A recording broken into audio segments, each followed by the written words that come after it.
이용균 목사입니다. 함께 말씀의 은혜 나누면 좋겠습니다.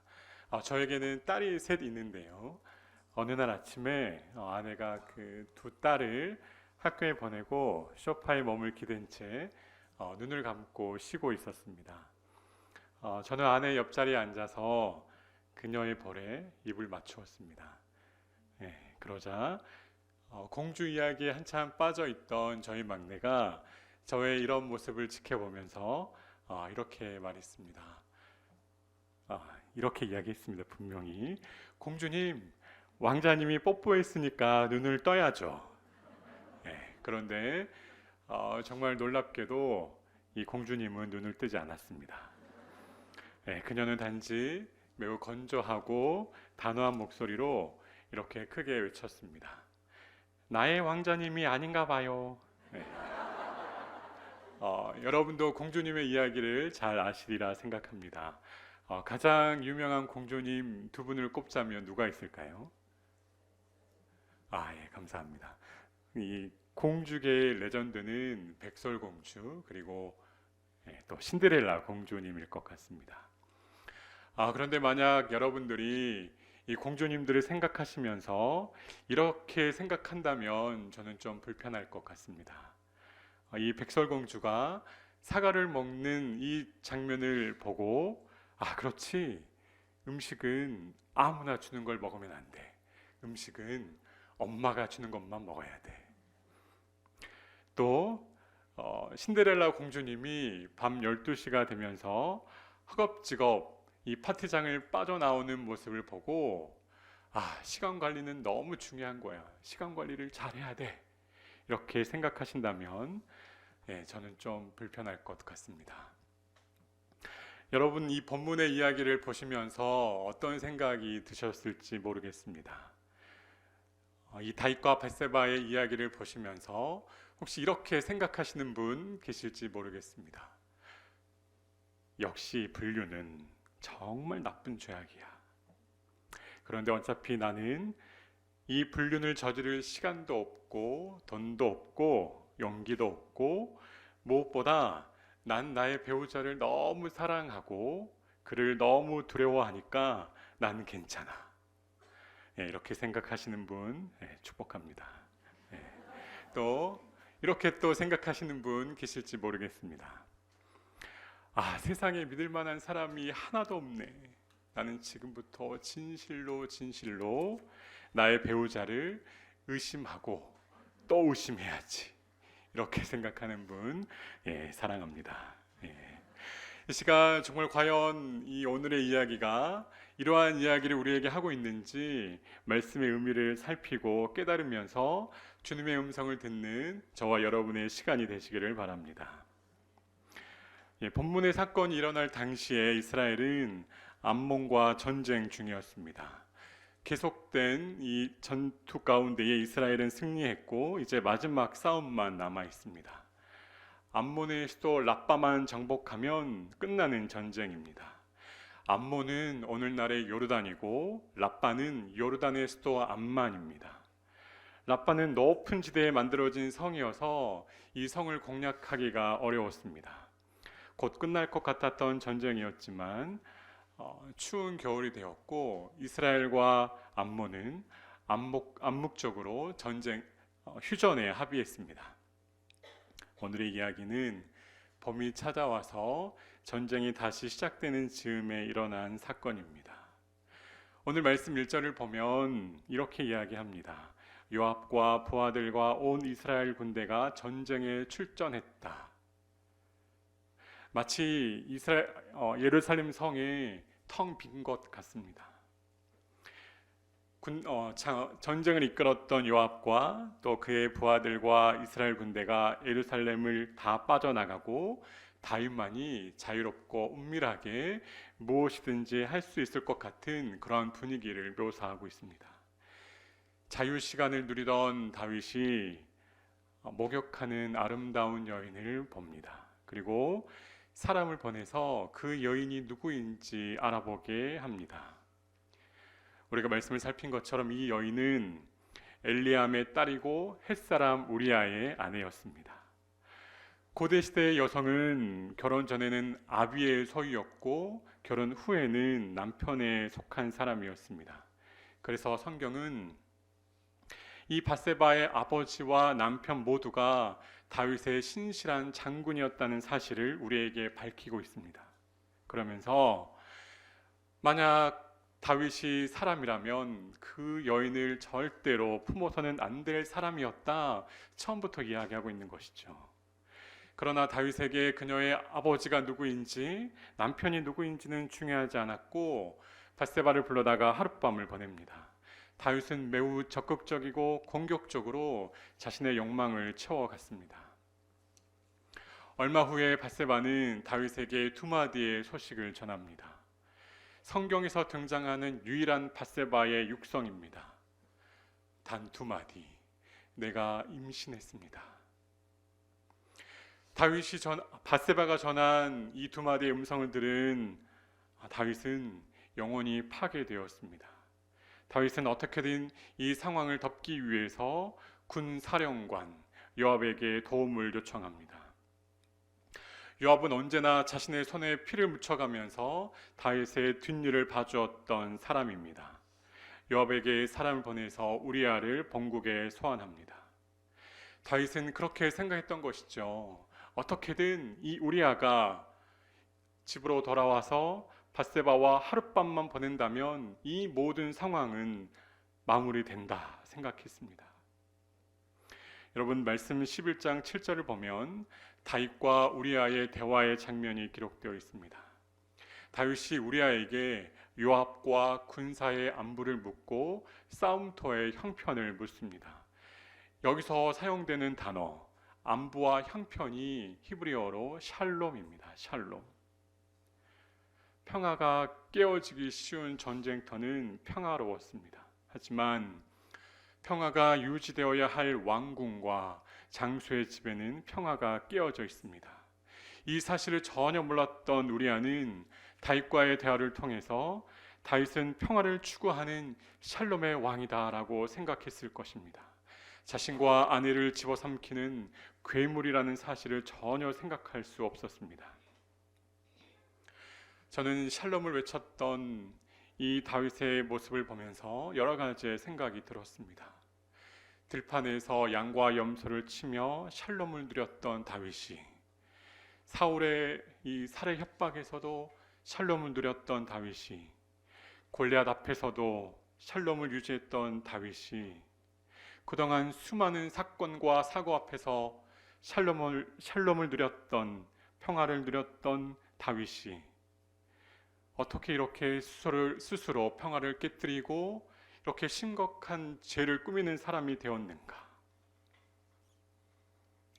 왕은 이제 전쟁 중에 특별 휴가를 나온 이 장군에게 특별한 선물을 주면서 집으로 내려가서 아내와 함께 시간을 가질 것을 그렇게 요청합니다.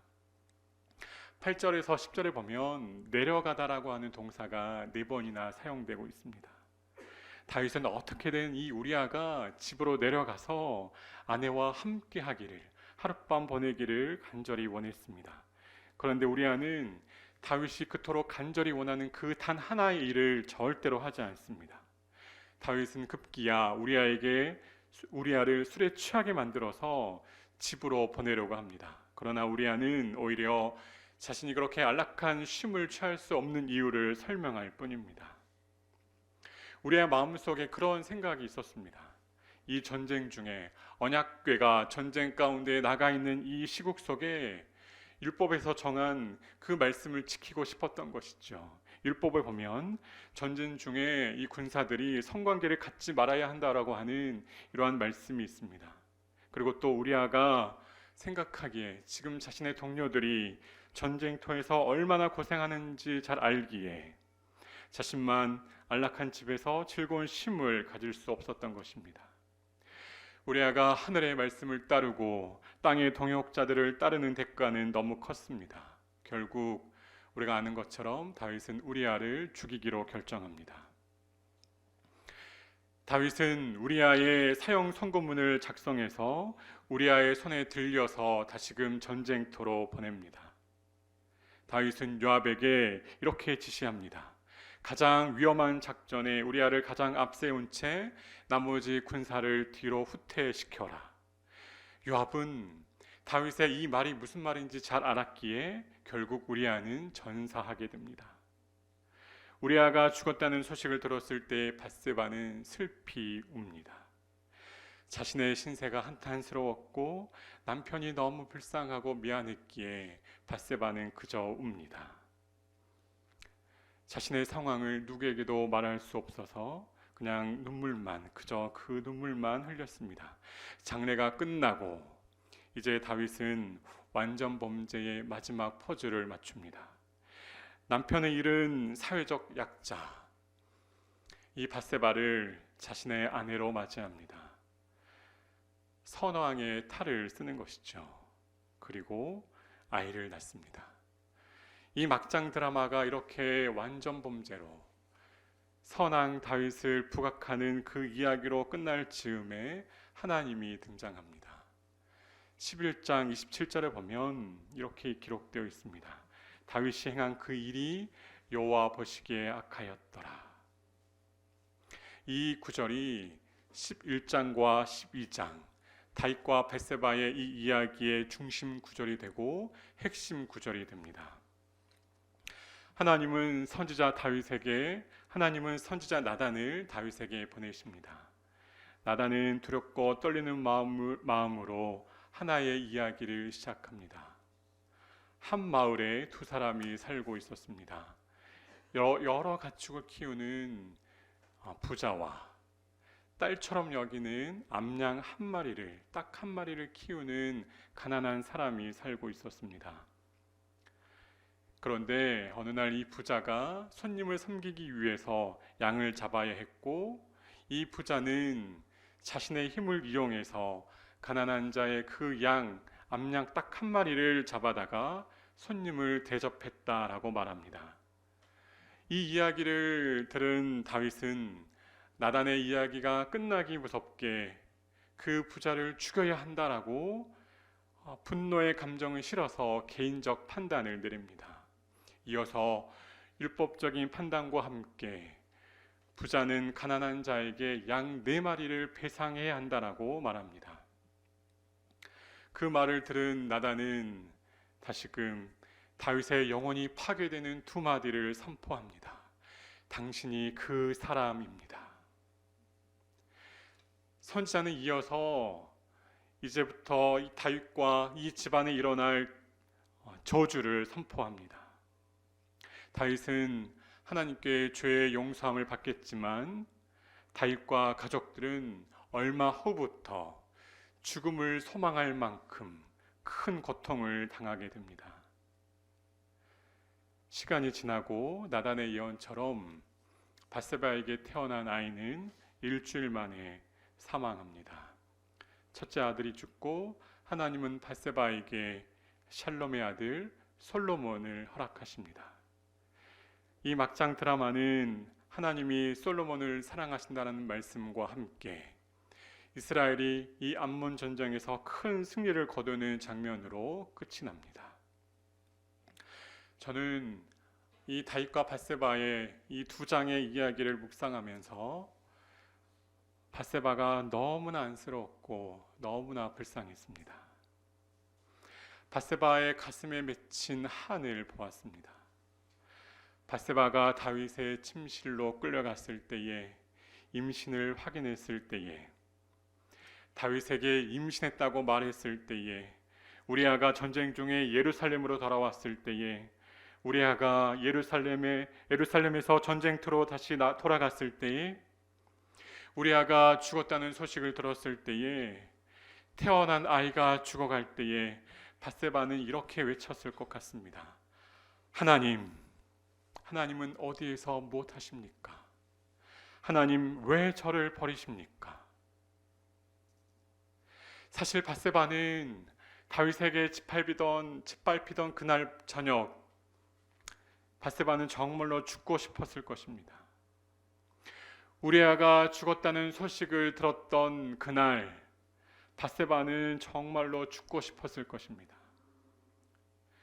자신의 목숨보다 귀한 아들이 태어난 지 일주일 만에 시름시름 알아가며 죽어갈 때에 밧세바는 함께 죽어갔습니다. 사망의 고통과 공포가 밧세바를 무너뜨릴 때에, 짓밟힐 때에 하나님은 밧세바에게 아무런 말씀도 하지 않으셨습니다. 밧세바는 수개월 동안 하나님을 찾고 찾았지만 하나님은 나타나지 않으셨습니다. 하나님이 완전히 사라지셨습니다. 밧세바는 누구에도 말할 수 없는 이 원통하고 억울한 처지가 너무나 억울하고 화가 났을 것입니다. 그래서 자꾸 이렇게 읊조릴 수밖에 없었죠. 하나님, 저한테 왜 이러세요? 눈물로 기도하고 옷을 찢으며 그렇게 기도했을 것입니다. 여러분, 성경에서 밧세바에 대한 부정적인 평가와 부정적인 감정을 읽을 수 없습니다. 단지 사악한 놈, 나쁜 놈, 다윗이 주도하는 이끌어가는 이 이야기 속에서 밧세바는 그저 끌려가는 인물로 등장할 뿐입니다. 우리에게도 이런 순간이 있습니다. 감당하기 힘든 일이 일어날 때에 하나님 어디 계시는 거예요? 하나님 지금 뭐 하고 계세요? 그렇게 말하는 순간이 있죠. 오랜 시간 기도했던 기도의 제목이 이루어지지 않을 때 하나님 섭섭합니다. 하나님 저한테 정말 이러시기에요? 말할 수 있습니다. 정말 나쁘고 악한 부정한 사람들이 돈을 많이 벌고 선한 사람으로 그렇게 인정받고 살아가는 모습을 볼 때 과연 하나님이 살아계신다면 이런 일이 일어날 수 있는가? 그런 생각이 듭니다. 하나님이 너무 원망스럽고 미울 때가 있는 것이죠. 여러분, 저는 2019년도 12월에 가족과 함께 캐나다로 유학을 떠났습니다. 그리고 21년도 12월에 한국으로 돌아왔습니다. 팬데믹이 시작된 처음 2년 동안을 캐나다 밴쿠버에서 시간을 보냈습니다. 팬데믹이 시작되자마자 캐나다와 한국을 오가는 직항이 여러 차례 있었는데 모두 끊겼고 또 캐나다 정부가 외출 시간마저 단속하면서 여러모로 불안하고 위축된 그러한 시간을 보내야 했습니다. 저와 아이들의 학교도 다 온라인 수업으로 전환되었고 사실상 집안에서 감금당한 채 몇 개월의 시간을 보냈습니다. 이 5명의 이 식구가 한 집에 수개월간 머물면 여러분 어떨 것 같으세요? 네, 매우 행복합니다. 네. 그런데 어느 날 다급하게 아내가 저를 불렀습니다. 놀라서 뛰어가 봤더니 아내에게 공주라고 이야기했던, 저에게 왕자라고 이야기했던 이 막내가 발작을 일으키면서 쓰러져 있었습니다. 초기에 저희가 캐나다에 들어가서 적응하고 있는 그 초기에 2번의 발작이 있었습니다. 사실 일반적인 상황에서도 이 캐나다의 의료 도움을 받는다는 것은 쉽지 않습니다. 그런데 팬데믹, 코로나 시국에 캐나다의 이 병원의 도움을 받는다는 것은 불가능한 상황이었습니다. 저는 그저 단지 한국에 있는 의사분들과 소통하면서 아이를 지켜봐야만 했습니다. 극도의 긴장 속에서 이 아이가 또 쓰러지지 않을지, 또 발작은 일으키지 않을지 염려하는 마음으로 하루하루를 보냈습니다. 그렇게 시간을 보내는 중에 한국에 계시는 저희 어머니가 곧 돌아가실 것처럼 아프기 시작하셨습니다. 30년 전부터 오늘 돌아가셔도 괜찮을 만큼 저희 어머니는 많이 아프십니다. 그런데 그 당시에 저희 어머니의 이러한 소식은 저에게 큰 공포로 다가왔습니다. 그리고 또 얼마 후에 저의 건강에 문제가 생겼습니다. 그때 제가 참다 하나님께 한마디 했습니다. 하나님, 저한테 왜 이러세요? 영끌해서 캐나다로 왔는데 팬데믹이고 그래서 여기가 광주인지 서울인지 밴쿠버인지 모를 정도로 집안에만 갇혀 있는데, 아이는 뜬 눈으로 죽어가고 어머니는 지금 돌아가신다면 또 제가 이렇게 아프면 어떻게 합니까? 하나님, 저에게 왜 이러세요? 라고 하면서 공포와 불안에 압도당했습니다. 여러분, 신자라면 또 목사라면 이렇게 어려운 일에 닥칠 때 어떻게 해야 되겠습니까? 죄송합니다. 기도해야죠. 하나님 도와주십시오. 하나님 힘을 주십시오. 하나님 은혜를 주십시오. 기도해야 합니다. 그런데 그때 저는 전혀 기도가 나오지 않았습니다. 더 정직하게 말씀드리면 기도하고 싶지 않았습니다. 하나님께 배신당하고 하나님께서 저를 외면하시는 것 같아서 저를 배신하고 저를 외면하시는 하나님께 기도하고 싶지 않았습니다. 심지어 저의 존재와 하나님에 대한 존재에 대해서 의심이 들기 시작했습니다. 하나님은 나에게 관심이 있는가? 하나님은 우리 가족들을 사랑하시는가? 나는 누구인가? 하나님은 누구인가? 그렇게 신앙에 대한 냉소와 회의에 빠져서 한참을 헤매고 있을 때에 바닷가에 바람을 쐬러 간 적이 있습니다. 그때 생각지도 못한 은혜가 저에게 임했습니다. 넓은 바다와 아름다운 하늘을 보는데 하나님의 살아계심과 하나님의 위대하심과 하나님의 아름다우심과 하나님의 광대하심이 제 영혼 속으로 파고들었습니다. 너무나 감격스러운 하나님의 은혜였습니다. 하나님께서 마치 아름다운 노을로 저를 품어주시고 시원한 바람으로 저를 위로해 주시는 것 같았습니다. 그때에 자연스럽게 하나님이 어떤 분이신지 깨달았습니다. 이후에도 일상은 여전히 불안한 상황이었지만 그렇지만 하루하루 얼마나 감사했는지 모릅니다. 여러분, 하루하루의 인생을 살아갈 때에 하나님을 도무지 이해할 수 없을 때가 있습니다. 정말로 하나님은 우리가 이해할 수 없는 분이십니다. 그러나 하나님을 향한 실망과 분노가 올라오더라도 버텨야 합니다. 버티는 것 말고는 다른 방법이 없습니다. 하나님이 살아계신다면 어떻게 나에게 이러한 일이 일어날 수 있는가? 그러한 의심이 드는 순간, 그럼에도 불구하고 버텨야 합니다. 그때에 꼭 반드시 버텨야 합니다. 살아갈 소망이 없고 존재의 의미가 없다고 느껴질 때에, 인생의 모든 것이 허무하다고 느껴질 때에 버텨야 합니다. 하나님께서 찾아오실 때까지, 하나님의 숨결을 우리에게 부어주실 때까지, 우리의 영혼 속으로 하나님의 구원의 손길을 임재하실 때까지 버텨야 합니다. 절대로 도무지 이해되지 않는 하나님, 그 하나님 앞에서 버텨야 합니다. 하나님을 떠나서는 안 됩니다. 여러분, 다윗이 나단 선지자에게 책망을 받고 하나님께 용서하는 고백문, 죄의 고백문을 만들었습니다. 우리가 잘 아는 것처럼 시편 51편입니다. 제가 7절까지만 한번 읽어보겠습니다. 하나님, 주님의 한결같은 사랑으로 내게 자비를 베풀어 주십시오. 주님의 크신 긍휼을 베푸시어 내 반역죄를 없애 주십시오. 내 죄악을 말끔히 씻어 주시고 내 죄를 깨끗이 없애 주십시오. 나의 반역을 내가 잘 알고 있으며 내가 지은 죄가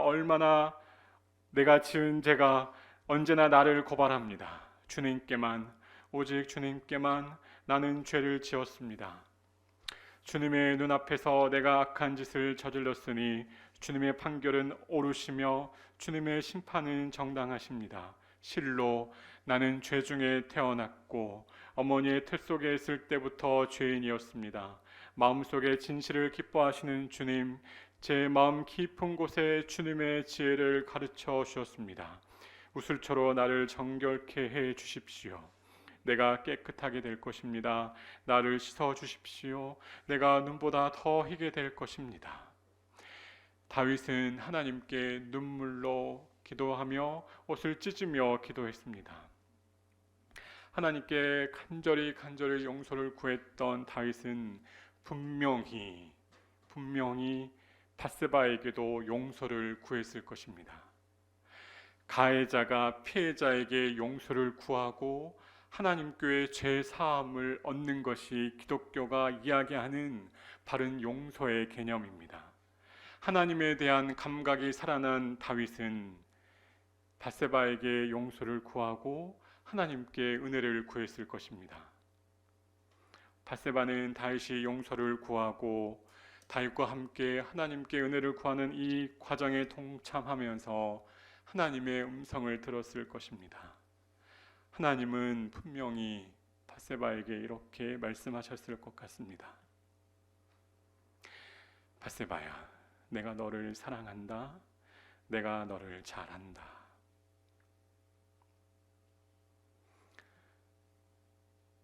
밧세바가 이 말을 들었을 때에 우리가 알 수 없는 밧세바와 하나님과의 관계에서의 치유와 회복이 일어났을 것입니다.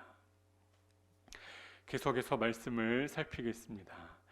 여러분 가만히 살펴보면, 생각해보면 다윗이 하나님 앞에서 범죄하고 실수한 일이 한두 번이 아닙니다. 여러 번 있습니다. 심지어 사무엘상에 보면 다윗이 거짓말한 일로 인해서 여러 제사장이 죽은 일도 있었습니다. 다윗의 실수와 범죄가 한두 번이 아닌데 왜 하나님은 이 사건을 이토록 심각한 죄악으로 여기시고 징계하셨을까 생각해 보면 좋겠습니다. 이제 다윗은 이 밧세바의 사건 이후의 시간들, 정말로 내리막길로 치닫는 사건들과 어려움을 겪게 됩니다. 사무엘하 11장과 12장의 이 다윗과 밧세바의 사건은 사실 죄악의 본질을 다루고 있습니다. 다윗은 왕의 자리에 오르면서 언제부터인가 불가능을 모르는 삶을 살았습니다. 다윗은 모든 사람과 사물을 조정하는 힘을 가지고 있었습니다. 그래서 언제부터인가 자신의 행복을, 자신의 만족을 쫓는 사람으로 변하고 말았습니다. 본문에서도 자신의 행복과 자신의 만족을 위해서 계속해서 사람들을 보냅니다. 마치 하나님께서 사람을 보내는 방식으로 하나님의 뜻을 이루어 가신 것처럼 다윗도 계속해서 사람을 보내어 명령합니다. 그리고 빼앗습니다. 또 다윗은 이 사건이 진행되는 내내 율법과 절기를 잘 지켰습니다. 만왕의 왕이신 하나님을 예배하고 하나님 앞에서의 모든 절기를 지켜가면서도 범죄를 계획하고 행동에 옮겼습니다. 다윗에게 하나님과의 관계는 중요한 주제가 아니었습니다. 이제 다윗에게 가장 중요한 것은 하나님 자리였습니다. 그래서 하나님 자리에 앉아서 입에 달고 눈에 보기에 좋고 듣기에 좋은 것들을 취하는 데 집중할 뿐이었습니다. 하나님이 주신 것보다 더 좋은 것을 취하는 유일한 방법은 하나님의 자리에 앉는 것, 그것밖에 없었습니다. 그래서 나단은 오늘 우리가 함께 나눈 것처럼 하나님께서 이미 많은 것을 주셨음에도 만족하지 못한 다윗을 책망했습니다. 여러분, 아담과 하와도 마찬가지입니다. 하나님께서 주신 것으로 만족하지 못했습니다. 단 하나의 열매를 제외한 모든 것을 주셨는데 만족하지 못했습니다. 하나님께서 유일하게 금지하신 그 하나의 선을 넘어가면서 하나님이 되고 싶었습니다. 하나님이 주신 은혜를 은혜로 받지 못하고 하나님의 자리에 올라 앉아서 자신의 행복을 추구할 때에 죄악의 자리에 앉게 되는 것입니다. 다윗도 아담도 하와도 하나님이 주신 은혜를 은혜로 알지 못하고 누리지 못한 점에서 실패한 사람들이었습니다. 반면에 오늘 이야기에서 자신에게 주어진 은혜를 잘 알고 만족한 사람이 있습니다. 우리야입니다. 우리야. 사무엘하 11장과 12장의 구절구절은 여러 가지의 장치를 통해서 다윗과 우리야를 비교하고 있습니다. 끊임없이 비교하고 있습니다. 기름 부음 받은 다윗, 목동에서 왕이 된 다윗, 골리앗을 물리친 다윗, 사울에게서 살아난 이 다윗이 이방인 출신 햇사람 우리야와 비교당합니다. 저녁에 밧세바를 보고 동침했던 다윗과 저녁에 길거리에서 노숙하는 우리야를 비교합니다. 술에 취했지만 집으로 돌아가지 않은 우리야와 제정신으로 범죄한 다윗을 비교합니다. 우리야는 정말로 하나님이 자신에게 주신 그 은혜가 무엇인지 잘 알았던 사람입니다. 그래서 하나님이 정하신 그 자리에서 하나님께서 주시는 은혜를 은혜로 알고 온전히 누리고 만족했던 사람입니다. 우리야는 전쟁 중에 이 전쟁 가운데에 장수가 지켜야 했던 원칙을 온전히 감당하는 것으로서 자신에게 특별히 주어진 이 휴가의 특별한 시간을 포기했습니다. 그 대가로 우리야는 억울하고 원통한 죽임을 당했지만 성경은 우리야가 승리자이다 우리에게 선포하고 선언하고 있습니다. 우리야는 다윗의 용맹한 신실한 충성스러운 용사였고 이스라엘의 훌륭한 장수였다라고 우리에게 이야기합니다. 또 마태복음에 등장하는 예수님의 족복 가운데에 유일하게 등장하는 이방인의 남성으로 그렇게 우리에게 전해지고 있습니다. 저와 여러분은 과연 하나님께서 이미 선물로 주신 하나님의 은혜로 온전히 알고 누리고 있는지 돌아보면 좋겠습니다. 저와 여러분이 살아가는 오늘날 하나님의 은혜를 망각해버리고 하나님께서 주시는 이 귀하고 복된 선물을 하찮은 것으로 만들어버리는 그 신을 저는 알고 있습니다. 그 신의 이름은 행복해야만 하는 나입니다. 행복해야만 하는 나. 이 행복해야만 하는 나가 모든 시간과 공간과 사람들의 관계 속에서 역사하고 강력한 힘을 발휘합니다. 문제는 이 행복해야만 하는 나가 기대하고 바라고 소망하는 그 하나님의 은혜와 하나님께서 우리에게 실제로 부어주시는 우리를 이끌어 가시는 그 은혜가 너무나도 다르다는 것입니다. 그래서 결국 어떻게 합니까? 하나님, 이것은 틀린 것입니다. 하나님, 틀리셨습니다. 그래서 하나님을 틀린 분으로 간주하고 하나님을 멀리합니다. 그래서 저와 여러분에게 하나님께서 바울에게 주셨던 그 세미한 음성이 더 이상 잘 들리지 않습니다.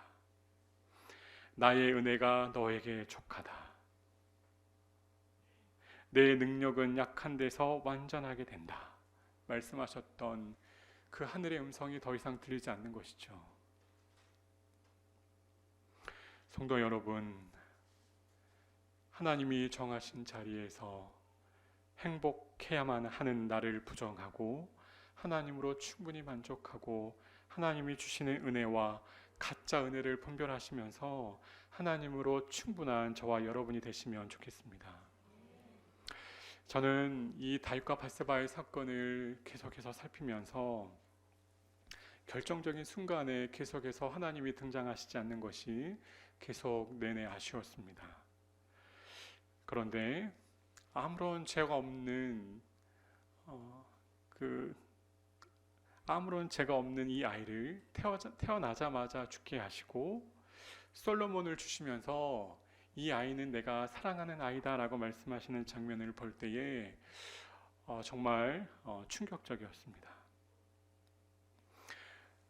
이미 살핀 대로 우리가 이미 알고 있는 것처럼 성경은 계속해서 이 두 장의 말씀을 통해서 이야기합니다. 다윗은 죽일 놈이고, 다윗은 태어나서는 안 될 놈이고, 다윗은 인간 쓰레기다, 그렇게 이야기합니다. 생명의 나라 이스라엘을 사왕의 나라로 만들어버린 다윗을 용서하시고 은혜를 베푸시면서 하나님께서 사랑하시는 아들 솔로몬을 선물하시고 첫째 아이를 잃어버린 그 상처난 마음에 위로와 새 힘을 공급하시는 하나님이 불편합니다. 그런데 계속해서 말씀을 살피면서 묵상하면서 하나님의 마음을 이해하게 되었습니다. 여러분, 당시에 다윗이 밧세바를 강간하고 우리아를 죽였다는 이 막장 드라마의 소식은 온 이스라엘과 주변국의 여러 나라의 사람들에게 복음의 속도보다 더 빠르게 그렇게 퍼져갔을 것입니다.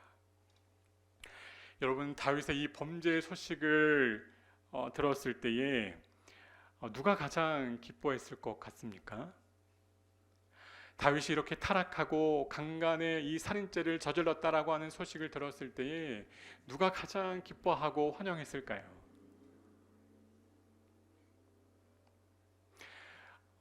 또 죄송합니다. 질문하면 안 되는데, 이스라엘과 주변국의 우상 숭배자들이었습니다.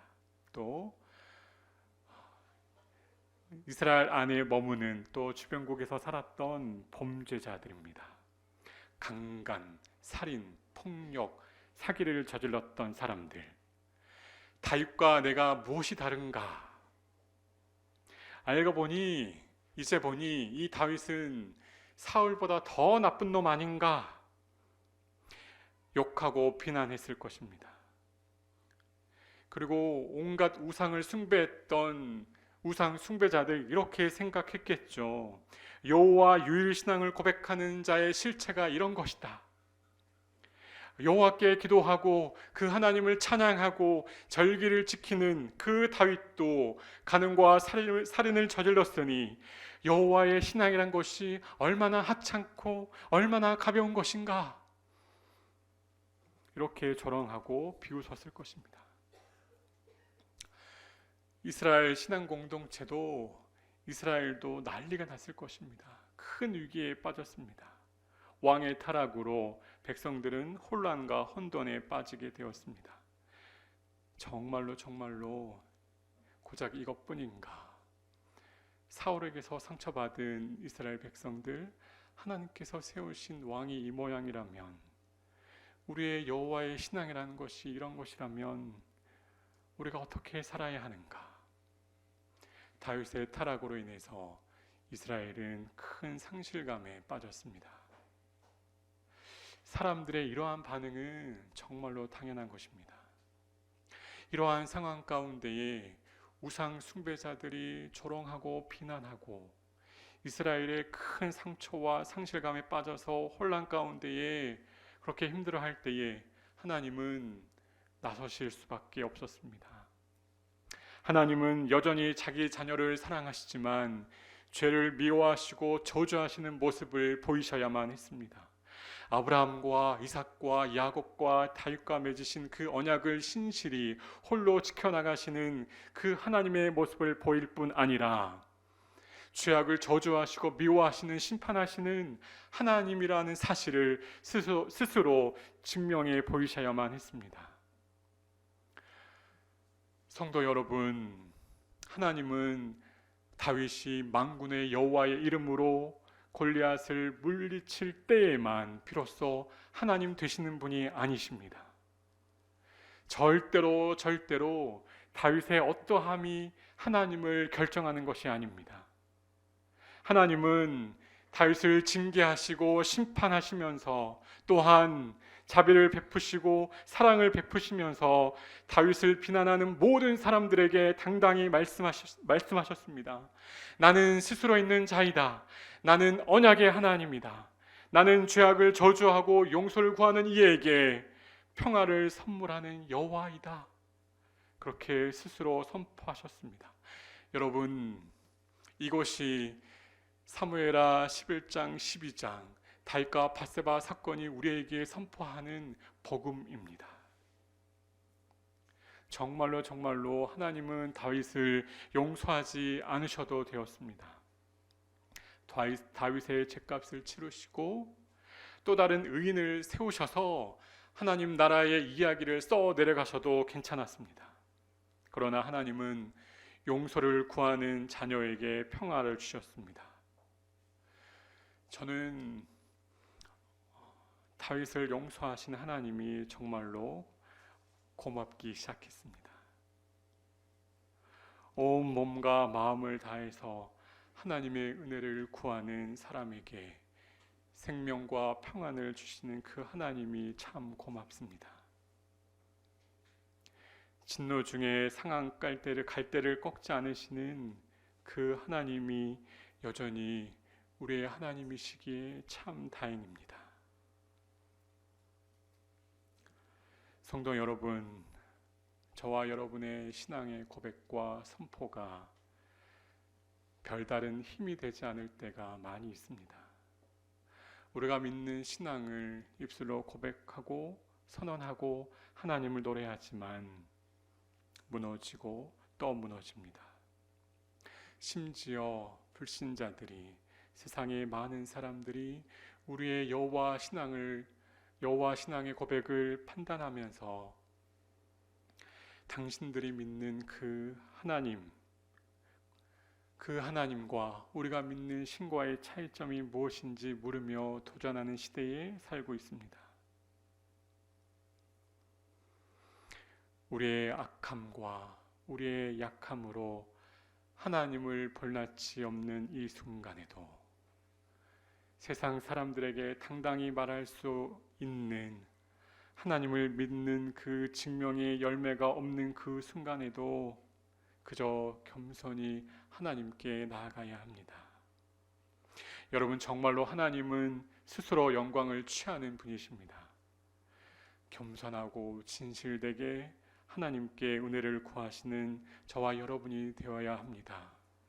우리 스스로에게 실망하고 목사에게 실망하고 교회의 지체들에게 실망하더라도 자비를 베푸시고 평화를 주시는 하나님께 나아가셔야 합니다.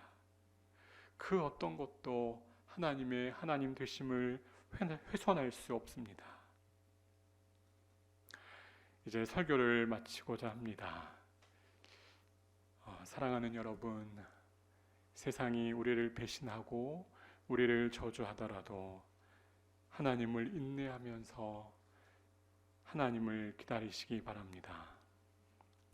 너무나 많은 다양한 삶의 방식과 각자 도생의 세계관으로 행복해야만 하는 나를 추구하는 인생이지만, 세상이지만 그 유혹에서 벗어나 하나님으로 충분히 만족하시기 바랍니다. 자기 백성에게 은혜 베푸시기를 즐거워하시는 그 하나님을 날마다 새롭게 경험하시면서 하나님의 풍성한 은혜를 누리시고 하나님을 더 많이 사랑하시는 저와 여러분이 되시기를 바랍니다. 한번 시간 같이 기도하면 좋겠습니다.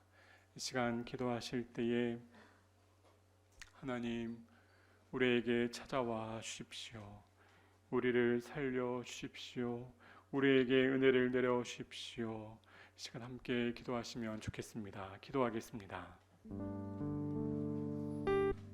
하나님, 우리에게 은혜를 베풀어 주옵소서.